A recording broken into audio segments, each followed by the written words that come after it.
Free agency is now settled down, which players are maybe getting paid a bit too much money for what they're actually worth. He goes to the Titans instead on a 4-year deal, $92 million, $50 million fully guaranteed.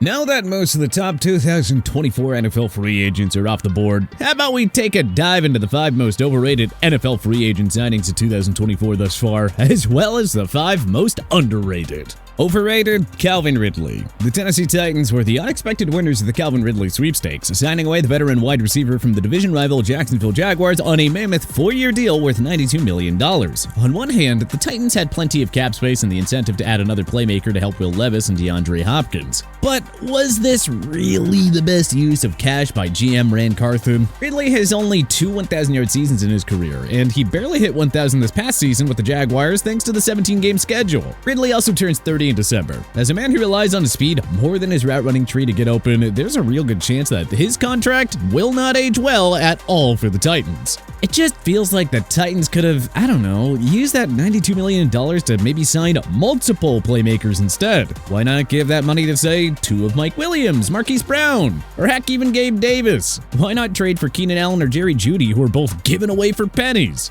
Ridley makes the Titans' passing game better, yes, but they're paying him like he's a top 5 receiver, which he just isn't. The fact that Ridley has the 9th highest average annual value among wideouts at $23 million is ludicrous, especially considering that he was Jacksonville's number 2 receiver while Christian Kirk was healthy. Underrated, Russell Wilson.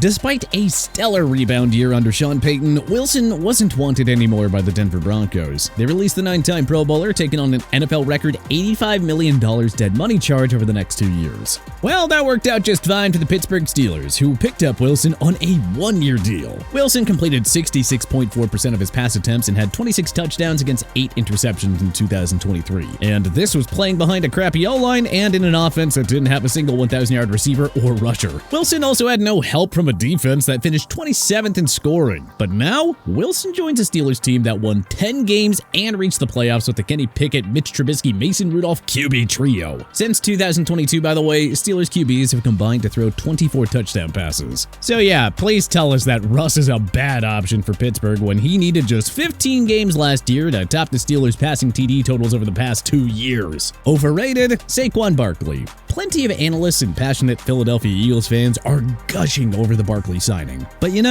this one sort of carries a giant red flag. The Eagles signed the former New York Giants superstar to a 3-year contract worth $37.75 million. At first glance, why wouldn't Philadelphia want to add a top 5 running back at a not super duper crazy price, especially after last year's humiliating late season collapse? Well, let's consider that Barkley has struggled with durability throughout his entire career. I mean, heck, he played his last full season in 2018, which was his rookie year. After that, he missed 3 games in 2019, all but 2 games in 2020 after suffering a torn ACL, 4 games in 2021, and 3 games in 2023. But even if you take the injuries out of the picture, Barkley has only averaged at least 80 rushing yards per contest in 2 of his 6 NFL seasons. And for all those who want to scream, but he has 4 seasons of over 1,000 yards of offense. Yeah, that's great and all, but who else did the Giants have to feed the ball to again? Yeah, exactly. No one. Did the Eagles forget that anyone can run behind that elite offensive line with a dual-threat QB in Jalen Hurts? DeAndre Swift just had a career year in Philly before signing with Chicago, 1 year after Miles Sanders had a career year with the Eagles too. Philadelphia could have found a capable 1,000-yard rusher for a fraction of what they paid Barkley. Heck, Derrick Henry only cost the Baltimore Ravens $16 million over 2 years. Josh Jacobs is essentially playing on a 1-year deal for the Green Bay Packers. The Eagles could have spent that money on other positions of need, knowing darn well that they can easily pick up a 1K rusher off the street. Some surprisingly reckless spending here by the usually alert Howie Roseman. Underrated, Deno Atri. The Texans' 2 biggest moves were signing 4-time Pro Bowl defensive end Danielle Hunter and trading for ex-Cincinnati Bengals star Joe Mixon. Those moves can't be counted as underrated though. Everyone knows what those 2 can bring to the table. But one sneaky good signing that isn't getting enough attention? The pickup of Deno Atri, who signed for just $20 million over 2 years. Often lost in the mix of the superstar Tennessee Titans pass rushers, Atri was a consistent performer over his 3 years in Music City. He posted at least 8 sacks every year there, including a career-best 11.5 this past season. Pro Football Focus had Atri's 2023 pass rush win rate at 12.8%. Though his run defense is average at best, he has Will Anderson Jr. and the aforementioned Danielle Hunter to take care of that. Houston just needed to bring in additional pass rushing support for Anderson. Hunter is the marquee addition, but Atri's arrival cannot be overlooked here. He is going to feast on opposing QBs with Anderson and Hunter commanding their fair share of double teams.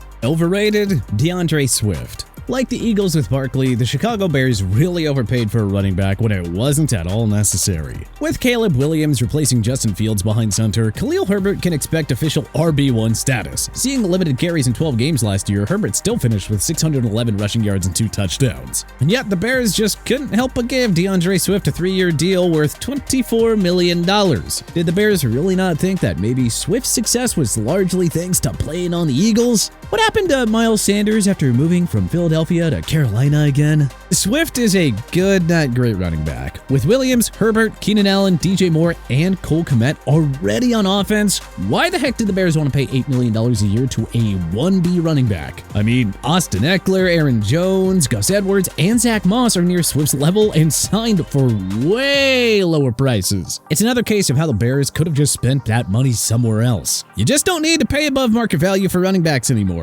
Yet, the Bears just completely ignored that. And with Williams about to lead a pass-happy offense, how the heck will Swift realistically live up to his salary? Underrated, Leonard Floyd. The San Francisco 49ers decided to rebuild their front seven after losing to the Kansas City Chiefs in Super Bowl 58. Gone are Eric Armstead, Javon Kinlaw, and Chase Young. In come Leonard Floyd, Malik Collins, and Yetur Gross-Matos. But make no mistake, Floyd is the 49ers' crown jewel offseason addition thus far. They got themselves another stud pass rusher at a bargain rate. That's right, $20 million over 2 years. As hard as it is to believe, Floyd has never been to a Pro Bowl despite 4 seasons of 9 or more sacks. The 10.5 he posted for the Buffalo Bills in 2023 matched a personal best for Floyd, who won a Super Bowl 56 ring with the Los Angeles Rams. Per PFF, Floyd's 2023 pass rush win rate came in at a stellar 11.1%. Now he joins a 49er pass rush led by Nick Bosa, Fred Warner, Javon Hargrave, and newcomers in Collins and Devondre Campbell.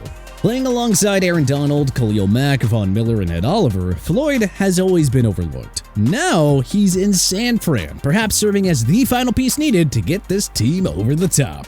Overrated, Robert Hunt. We know the Carolina Panthers desperately had to fix up the offensive line to help Bryce Young, but wow.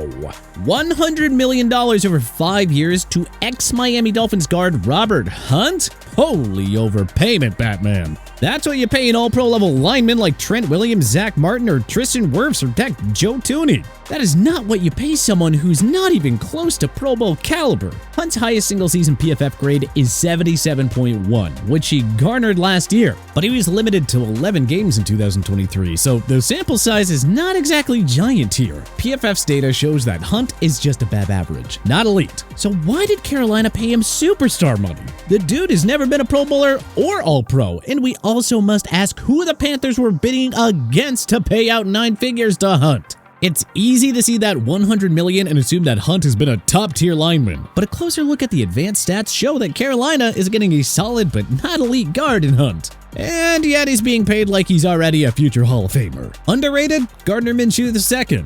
This may seem like a minimal transaction on paper, hence why we have it listed as an underrated signing. Remember, nobody really batted an eye when the Tampa Bay Buccaneers signed Baker Mayfield last year, or when the Cleveland Browns added Joe Flacco late last season. Minshew has been arguably the best backup QB in football over the last 3 years. Now he gets the chance to compete with unproven sophomore Aiden O'Connell for the Las Vegas Raiders starting QB job after signing a 2-year deal worth $25 million.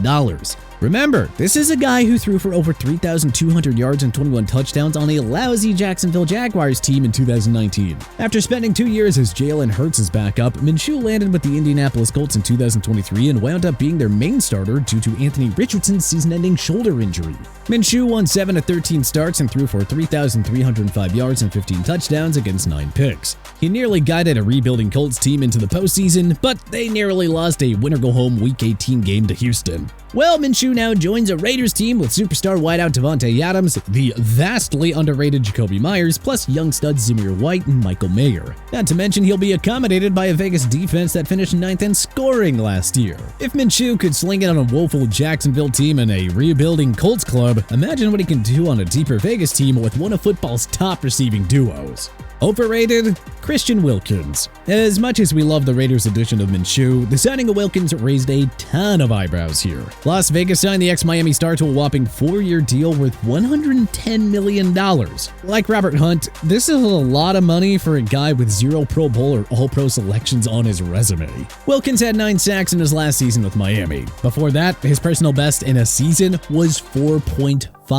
He's an elite run defender, yes, but Vegas is paying him to be a consistent double-digit sack threat lining up with Max Crosby. It's just too risky paying this much money to a guy with 4 meh statistical seasons followed up by 1 great one. And it's not like the Raiders have a rich history of turning big-name defensive players into stars. How'd that Clelin Ferrell draft choice go again? Or that Chandler Jones signing? Vegas could have filled plenty of other voids with that $110 million. But again, they're paying a non-superstar level player the all-pro-like money. Underrated? Marquise Brown. After a disappointing final season with the Arizona Cardinals, Hollywood took his talents to Kansas City, signing a 1-year deal with a max value of $11 million. This right here is the ultimate low-risk, high-reward signing by the Chiefs. The defending champions have literally nothing to lose in rolling the dice on Brown, whose whole career has just been marred by injuries to both himself and his starting QBs, Lamar Jackson in Baltimore and, of course, Kyler Murray in Arizona. Brown had his best year in 2021, notching 91 receptions for 1,008 yards and 6 touchdowns. But if he didn't miss 5 games in 2022, Brown would have pushed for a second straight 1K season. The Chiefs needed to fix up their pass-catching core and help out the aging Travis Kelce and 2023 rookie sensation Rashee Rice. And the lightning-quick Brown could very well regain his star-like form in a Patrick Mahomes and Andy Reid-led offense. It's only a 1-year deal for Hollywood, so if it doesn't work out, no harm, no foul. But if he's healthy, he's at the very least an upgrade over the likes of Marquez Valdes-Scantling, Kadarius Toney, Sky Moore, and Justin Watson.